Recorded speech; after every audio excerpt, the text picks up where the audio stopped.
I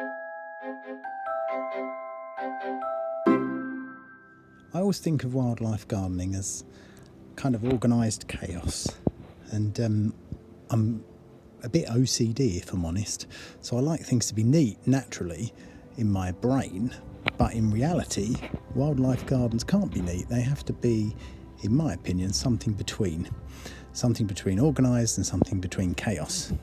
So with that in mind, oh look, these are not for visiting. They are only here temporarily. Now, bugger off. Okay. That's why when you decide to move your habitat, you've got to move them to the right place in one go. So anyway, what I'm going to do, with that in mind, the organised chaos thing, I don't like leaving things like this which got damaged in transit. So I'm going to mix up some sawdust, cut a bit of wood, get some sawdust, mix it with some wood glue, and fill that in and rub it down. I like to keep them looking nice. And again, this bit, I don't know if you remember, I smashed one of these ages ago, and I had to fill this hole, but I found one again. In fact, I'll show you. I forgot I had one in my garden. So just round here, I have one ready to go. So I'm gonna pop that in there as well. Let's do that now.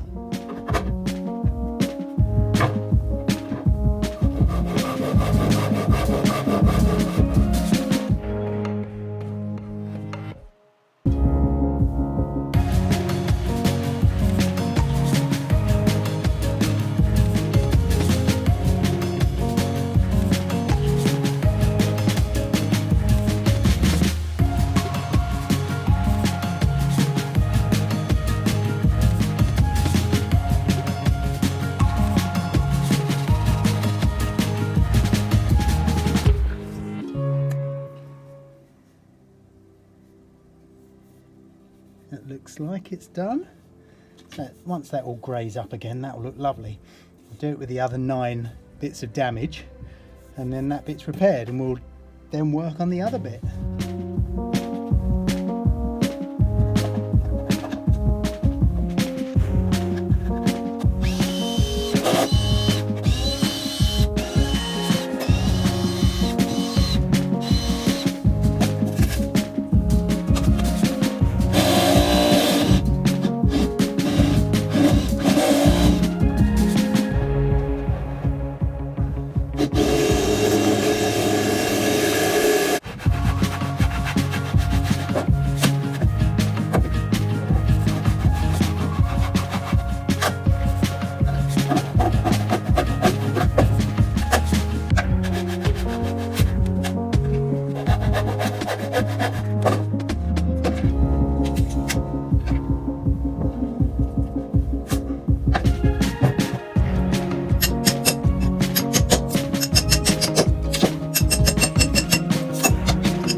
Please don't ask me why I was hitting this with a hammer.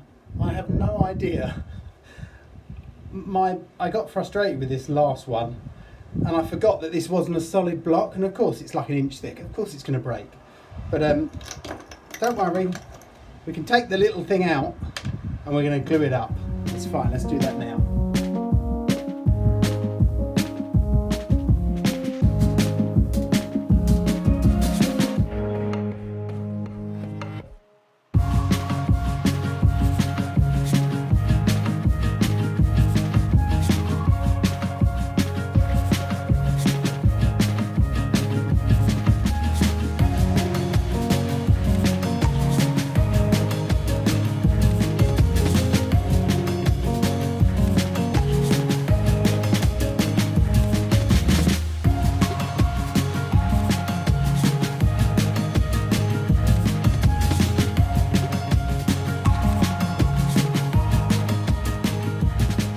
spirit of building and repurposing, so I'm happy with that.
All done.